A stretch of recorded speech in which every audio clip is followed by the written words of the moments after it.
नमस्कार, आप देख रहे हैं nature times wild India news और मैं हूं सुमित जुनेजा।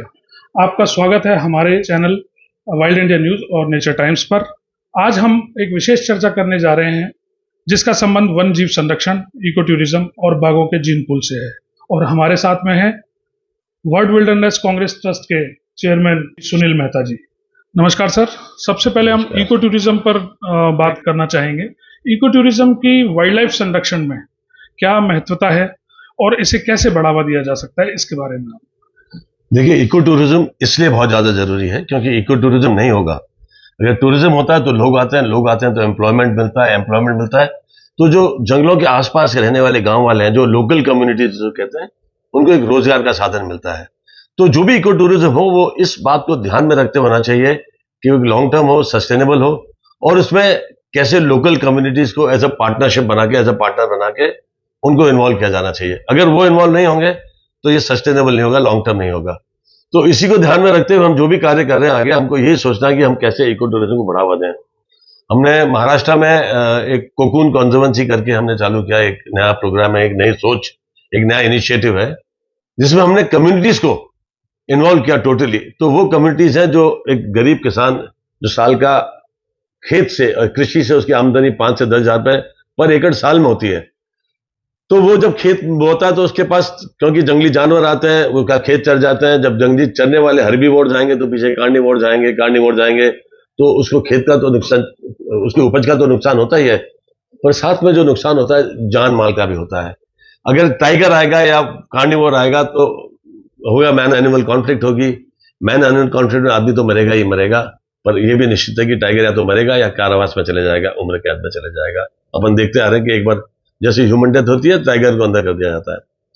तब इसको कैसे, और क्या कि टाइगर की पॉपुलेशन प्रोजेक्ट टाइगर बाद बढ़ती जा रही है, जंगल छोटे पड़ गए, टाइगर की पॉपुलेशन ज्यादा हो गई। अब इसको कैसे कंट्रोल किएगी? हम इन टाइगरों के लिए, इन टाइगर्स के लिए जो बढ़ती आबादी है, जिनको जंगल में स्पेस नहीं है, उनके लिए पहले हम कैसे वाइल्ड लाइफ कॉरिडोर्स क्रिएट करें, जिस कॉरिडोर से वो माइग्रेट कर सके एक पैच ऑफ फॉरेस्ट से दूसरे पैच ऑफ फॉरेस्ट से तीसरे पैच ऑफ फॉरेस्ट से चौथे पैच ऑफ फॉरेस्ट, जहां उसको सुटेबल हैबिटाट मिले, वो वहां सेटल हो सके।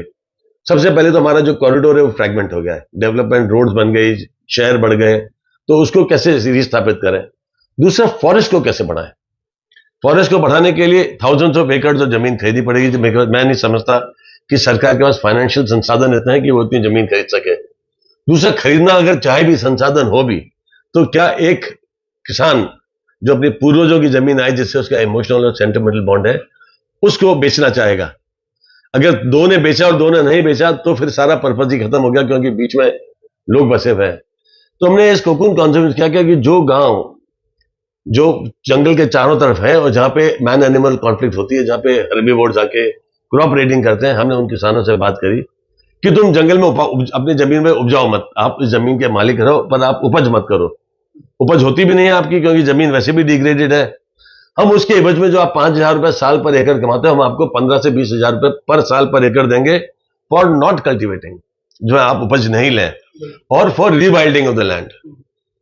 तो आप कहेंगे 20,000 रुपए हर साल कौन देगा और थाउजेंड्स ऑफ एकड़ की जमीन का कौन देगा? तो हमने उसमें एक दूसरा फॉर्मूला निकाला कि हम वहां पे एक होम स्टे बनाएंगे 6 कमरों का, हाई एंड। जिस जमीन पे टाइगर रेगुलरली आता है, जिस जमीन पे वाइल्ड एनिमल आता है, वो किसान के घर पे जो हाई एंड जो होम स्टे बनेगा, उसमें टूरिस्ट आके रहेगा। टूरिस्ट आगे रहेगा तो पैसे की कमाई होगी। तो किसान के लिए बहुत बढ़िया चीज हो गई। जो टाइगर उसके लिए यमदूत था, अब उसके लिए अन्नदाता बनने वाला है। और कोकून कॉन्जर्वेंसी ने प्रूव किया कि टाइगर यमदूत से अन्नदाता बन चुका है, क्योंकि जब भी टाइगर आता है वो टूरिस्ट को बुलाता है, फोन कर होटल वालों को बोलता है, साहब मेरे इधर आ जाओ, मेरे टाइगर है। तो आदमी, हम तो खुद भी बुकिंग करते हैं। तो एक तो एज ए लॉज ओनर मेरे को बहुत फायदा हो गया, क्योंकि टूरिस्ट आने लग गए। मैं वो अफ्रीका एक्सपीरियंस दे रहा हूं जो अफ्रीका में जाके मिलता है, जंगल में रहने का, जहां टाइगर और वाइल्ड एनिमल्स मूव करते हैं। फॉरेस्ट डिपार्टमेंट के लिए बहुत अच्छा हो गया, क्योंकि टाइगर जब उनके प्रोटेक्टेड एरिया से बाहर जाता है तो वहीं उसका विनाश होता है। वहीं या तो इलेक्ट्रोक्यूट हो जाएगा, या गाय मारेगा तो पॉइजनिंग, कैरकस पॉइजनिंग हो जाएगी, या रोड पे मर जाएगा। तो इन सबको बचाने के लिए किसान, जो पहले एक उसका दुश्मन था, अब टाइगर को अपने दोस्त की तरह देखता है। और अगर आसपास के गांव वाले, अगर आसपास के विलेजर्स और किसान टाइगर को अपना दोस्त मानेंगे, तो मैं ये लिख के दे सकता हूं कि टाइगर की पोचिंग संभव नहीं है। कहा जा सकता है कि मतलब इको टूरिज्म जो है वो बहुत ही सहायक है वन जीव संरक्षण में।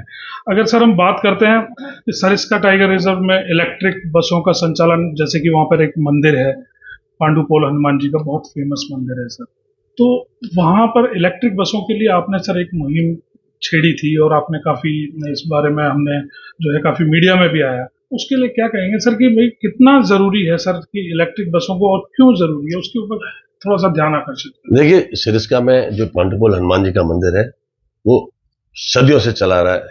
लोग कहते हैं कि वो 2000, 3000, 5000 साल पुराना मंदिर है। अच्छा, लोगों की आस्था के साथ खिलवाड़ नहीं किया जा सकता, पहली बात।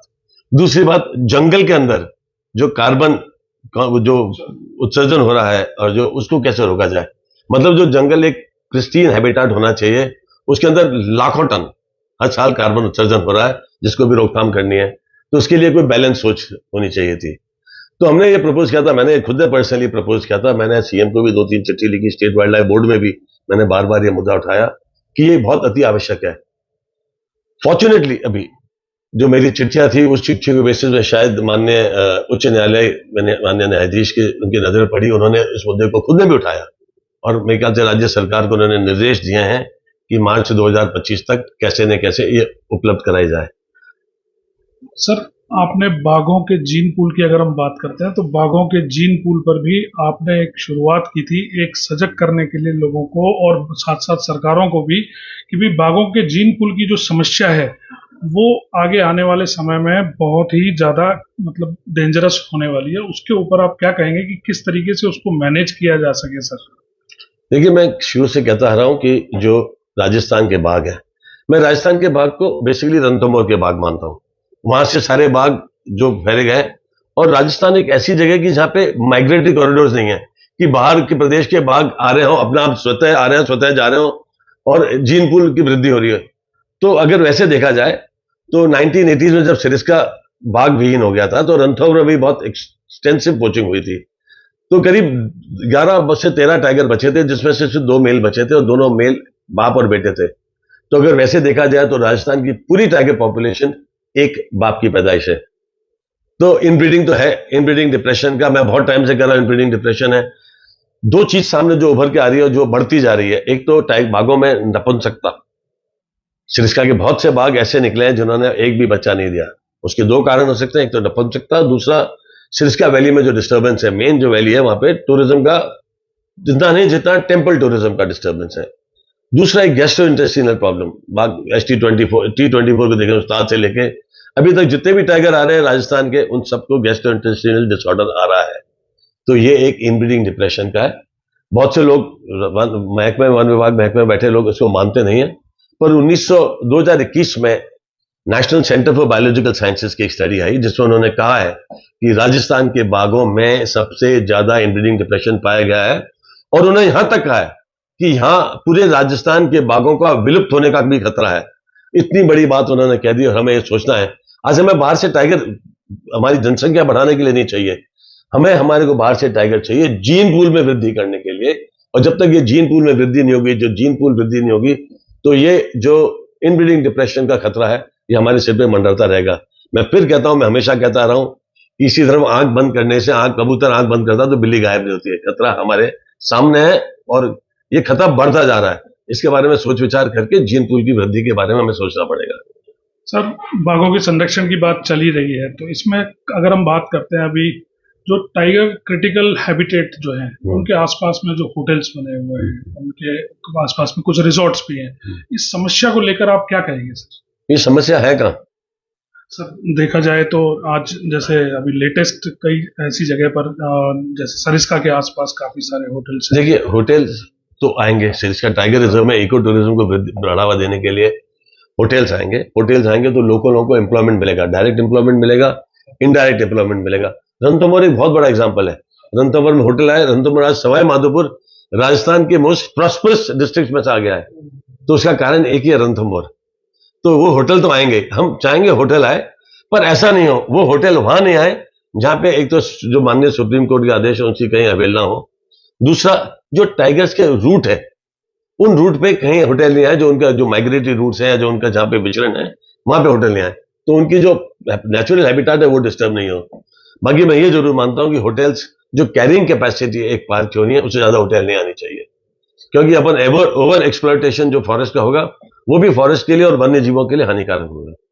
सर, जैसा कि हमारे राजस्थान की अगर हम बात करते हैं तो यहाँ के जो वन मंत्री हैं संजय शर्मा जी, वो भी वाइल्ड लाइफ कंजर्वेशन को लेकर बहुत कुछ करना चाहते हैं। हाल ही में वाइल्ड लाइफ बोर्ड का गठन भी हुआ है, आप भी पूर्व सरकार में वाइल्ड लाइफ बोर्ड के मेंबर रह चुके हैं, क्या उम्मीद करते हैं सर? देखिए, वाइल्ड लाइफ बोर्ड में मैं रहा मेंबर पूर्व में, पर मैंने बहुत से मुद्दे उठाए जो आज भी मुद्दे ही बने हुए हैं, उन पर कोई अभी तक ठोस कार्य नहीं हुआ, निर्णय नहीं लिए गए। तो वाइल्ड लाइफ बोर्ड एक वैसे तो बहुत पावरफुल बॉडी है, कॉन्स्टिट्यूशनल बॉडी है, गठित बॉडी है, वो चाहे तो बहुत कुछ बदलाव ला सकती है, और उसके साथ में सरकार की मंशा भी होनी चाहिए, एक पॉलिटिकल विल चाहिए अगर हमें फॉरेस्ट के बारे में। फॉर्चुनेटली इस बार जो सिरिस्का अभी तक, जिसको मैं कहता रहा कि एक स्टेप चाइल्ड है, कि सिरिस्का को मैं हमेशा अपने डायलॉग में बोलता रहा कि मैं सरकार के बैठे अधिकारियों को चेताना चाहता हूं कि सिरिस्का राजस्थान में है, पाकिस्तान में नहीं है, इसके साथ स्वतःला व्यवहार नहीं किया जाए। पर अब देखिए, ऊपर वाले ने सुनी है, शायद अब हमारे अलवर से वन मंत्री भी अलवर से हैं और हमारे जो देश के वन मंत्री हैं वो भी अलवर से हैं। तो मैं आई एम वेरी पॉजिटिव, मैं बहुत उम्मीद लगाए बैठा हूं कि राजस्थान में स्पेशली जो सिरिस्का एरिया अभी तक निगलेक्टेड हुआ है, उसका उत्थान होगा और बहुत जोर से उत्थान होगा, और ये आने वाले जो वर्ष हैं इसमें हम पॉजिटिव डेवलपमेंट दिखेंगे। सुनील जी, आपके विचार और सुझाव हमारे दर्शकों के लिए बहुत महत्वपूर्ण है। आपके विचार साझा करने के लिए बहुत बहुत धन्यवाद। इसी तरीके से हमारे जो वाइल्ड लाइफ और एनवायरनमेंट की स्टोरीज को देखते रहने के लिए लगातार देखते रहिए हमारा channel nature times wild India news. धन्यवाद।